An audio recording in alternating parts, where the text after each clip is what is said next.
everyone, and welcome to the Wealth Strategies Unleashed podcast. That's a difficult one to say, but I just want to say thank you for joining in. Welcome, and with me again today I have Karen Hyder, Senior Wealth Advisor.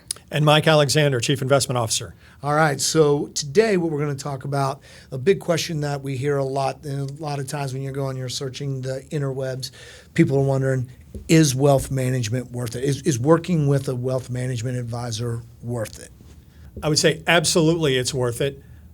When it comes to financial planning and wealth management, I would tell you that, by and large, there's a lot of complexity to it. One of the reasons why you would hire a wealth manager is to simplify that process. And keep in mind that most of our clients typically have full-time jobs. They certainly don't want to manage their financial affairs on a full-time basis either. Yep, I would say from an emotional and behavioral standpoint, it absolutely is worth it. The wealth management team is who is there when you have a day in the market and we're down 1,000 points and you're freaking out. Should you sell everything and get out and go straight to cash? Your wealth management advisor is there to step in and say, hold on, let's look at things rationally. What's going on fundamentally? Do we need to make a change? Are we on track? And talk you through exactly what's happening and make smart decisions and really protect you from you at times. I think the one thing that's real interesting, and I'll throw this to y'all, it's a complete curveball, is when is working with an advisor not worth it?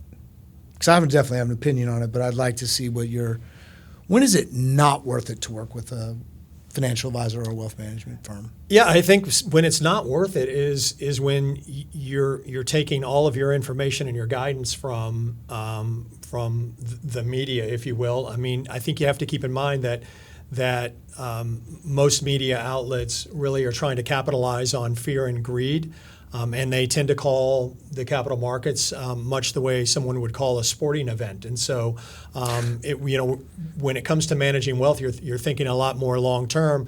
It doesn't just start at 8:30 in the morning and end at 3. And everybody's goals are different, and so. It's very, very difficult to be pigeonholed into an area where you're just not comfortable. And I think that leads to poor decisions. And of course, poor decisions lead to poor outcomes. The thing that I would go to add inside of there is that it's not worth it to work with a financial advisor or a firm or a team if you don't trust them. If they do not... if you're not 100% confident that they are a fiduciary and operating in your best interest, it's probably not someone to work with, right? It's probably not worth it to have there. And I would do that is, are you aligned, right? If you make more money, do they make more money? Or are you both aligned in that same scenario, right? Because if they're bringing something, if the only thing they're bringing is their appetite to the relationship, there's not a lot of value that's there. Well, I would piggyback to that too. We've had clients come to us who have been with other advisors before, and they've told us, I just don't like it when my advisor calls. I ignore his phone calls. I don't want to pick up the phone from him or her. If you genuinely are not interested in taking advice from somebody, or maybe you're not at that stage of life, if you are ignoring the phone calls from that person who you are trusting to manage your money, it's probably not a good fit for you. All right, so now I'm going to go and I'm going to really throw you off for a loop on this, okay?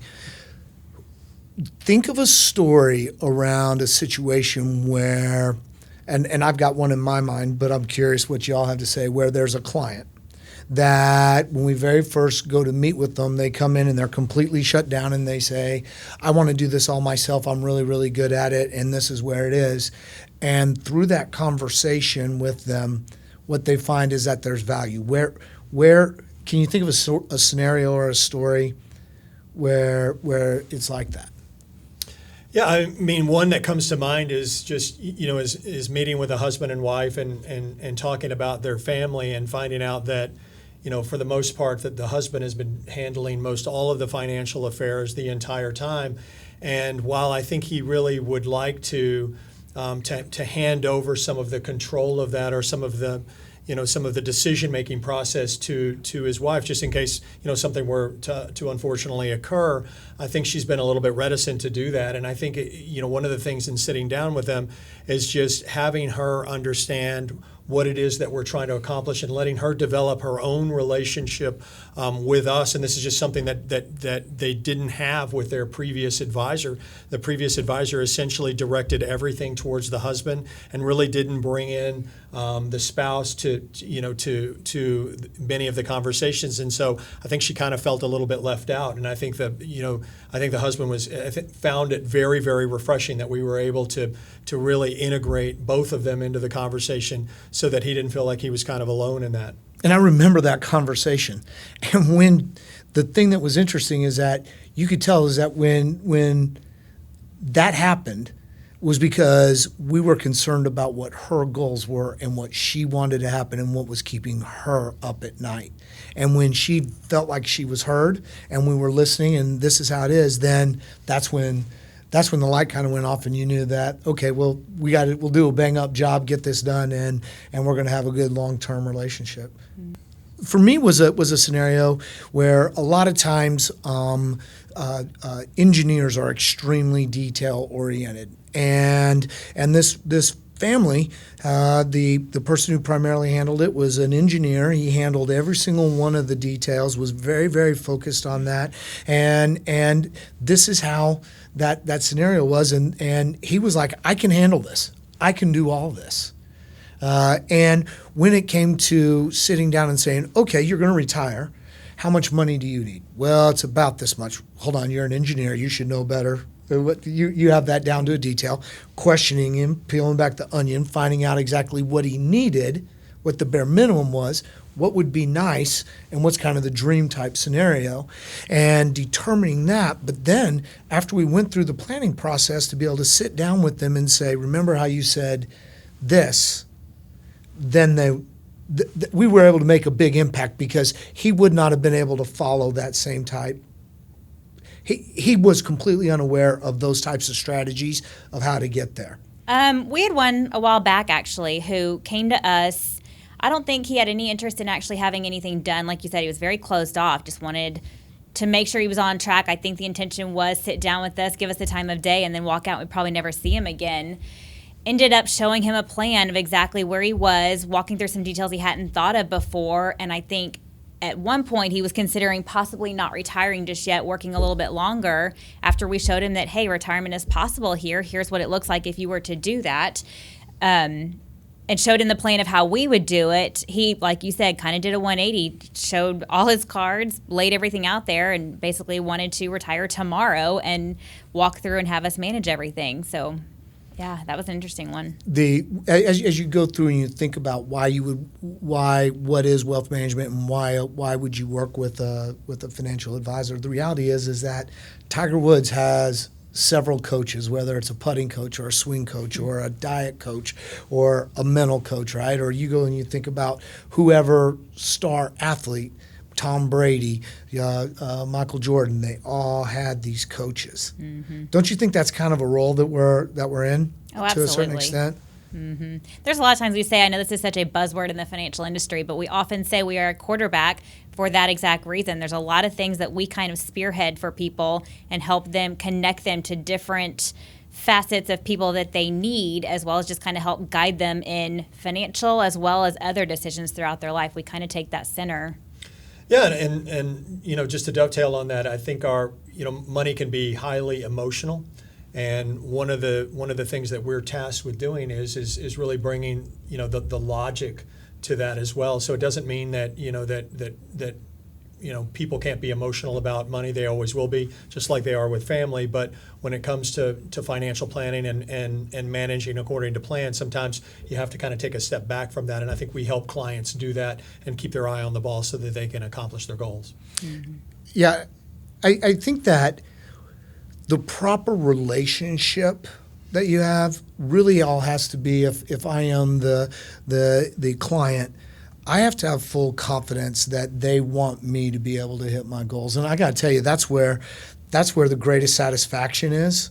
When you sit down and show a client, here's the path, here's how we do it, here's our probability of success, and now the choice is not if, it's when. And that moment to see the relief on a client's face when you show them that plan and they realize, oh my gosh, retirement is possible, and not only possible, but I can do all these other things as well. That's such a great moment to be a part of.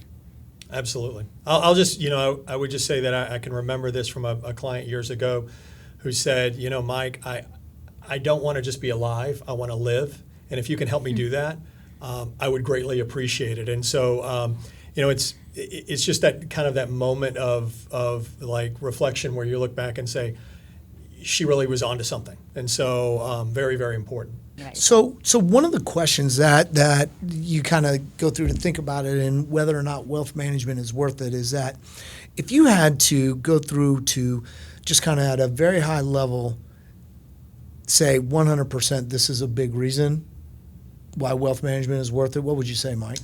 Yeah, it's a great question, and I think everybody kind of probably has their own answer to it. But I would just tell you that as chief investment officer, I think about risk a lot. And one of the things that I think I've seen over the years is that it is not uncommon for people to misunderstand not only the amount of risk they're taking, but the kind of risk they're taking. So there's any number of kinds of risk that you can be taking when it relates to investing in the marketplace. It can be credit risk, it can be equity market risk, it can be interest rate risk, inflation risk, so on and so forth.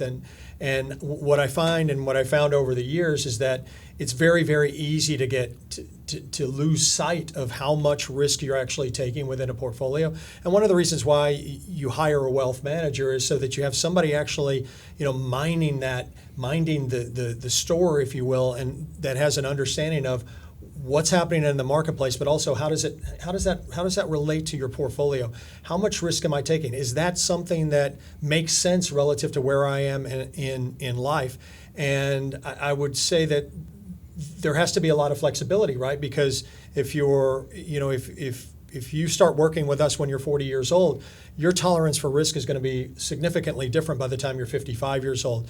Just the same as somebody who's very young and starting their career, it's significantly different than an individual who's getting ready to retire, because clearly once you retire, your intention is not to go back to work. So the way that I kind of think of risk sometimes is that risk is not having enough money when you actually need it.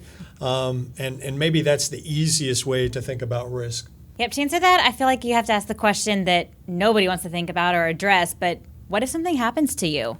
I feel like it is worth it because you have to think about your spouse, your family. Are they taken care of if something happens to you? And in the instance of if you work with a team, if and when something happens to you, your family, your spouse, your adult children, your kids, whoever, already know who to call, who to reach out to, who to hold their hands and make sure that everything is taken care of in the right way for them. And they have the additional benefit of knowing that the team they are working with, you've worked with them for a number of years. They're comfortable, you're comfortable. Everyone knows the players involved, and there's that level of continuity that it's one less stress in that moment for them to have to deal with. Everything is already in place, and they're ready to continue to help them.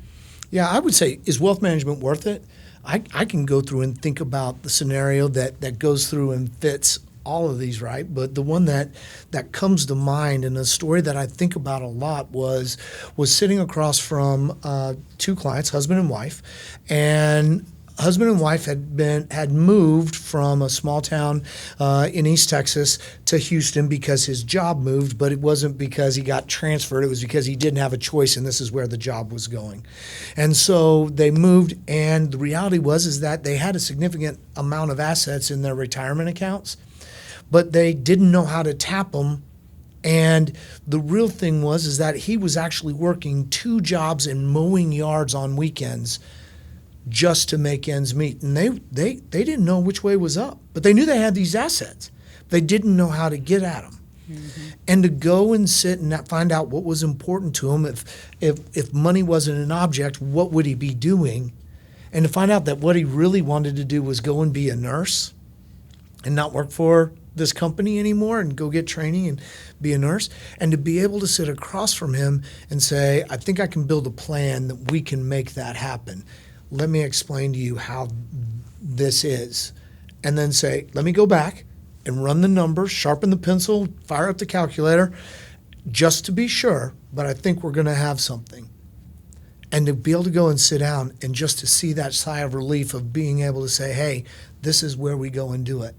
And what's sad note on this story was he started it, he was almost done, was on a treadmill, and he died of an aneurysm.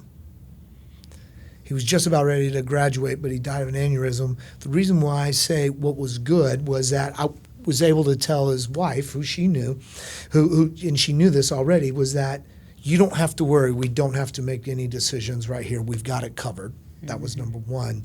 And she knew who we were. Yeah. So she knew that she could trust because we had her involved inside of there. Mm-hmm. And that made all the difference for her, right? And to be able to help people, so that my dream's to become a nurse, and to be able to help people reach that is what is to have someone help steward you so that you can do it. Yes, wealth management is worth it. Mm-hmm. And with that, I'd like to say thank you for listening to the Wealth Strategies Unleashed. As we continue to go through and develop these, we're going to continue to try to have some fun, continue to try to do some really great things and provide a great educational content. Whatever platform you're on, make sure your friends know about us. We would definitely appreciate that. And we will see you next week. Next Monday, don't forget. Next Monday. See ya. Bye.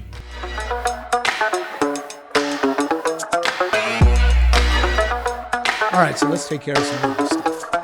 As a representative of Sanctuary Securities, Inc., and investment advisory representative of Sanctuary Security Advisors, LLC Securities, offered through Sanctuary Securities, member FINRA and SPIC. Advisory services offered through Sanctuary Advisors, LLC, an investment registered investment advisor. Concenture Wealth Management is a DBA of Sanctuary Securities and Sanctuary Advisors, LLC.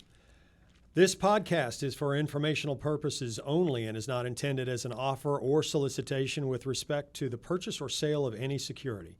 The content is developed from sources believed to be accurate. No warranty, express or implied, is made regarding the accuracy, adequacy, completeness, legality, reliability, or usefulness of any information. Opinions expressed are subject to change without notice and are not intended as investment advice or to predict future performance. The views expressed herein are not necessarily representative of Sanctuary Securities, Inc. or Sanctuary Advisors, LLC, and should not be interpreted as investment advice. Investing involves risk, including the potential loss of principal. No investment strategy can guarantee a profit against loss in periods of declining values. Past performance does not guarantee future results. Any investment discussed may not be suitable for all investors. Investors must take their own decisions based on their specific investment objectives and financial circumstances. Consult your financial professional before making any investment decision. No part of this communication is intended to be construed as tax or legal advice. Please discuss your specific situation with a qualified tax or legal professional.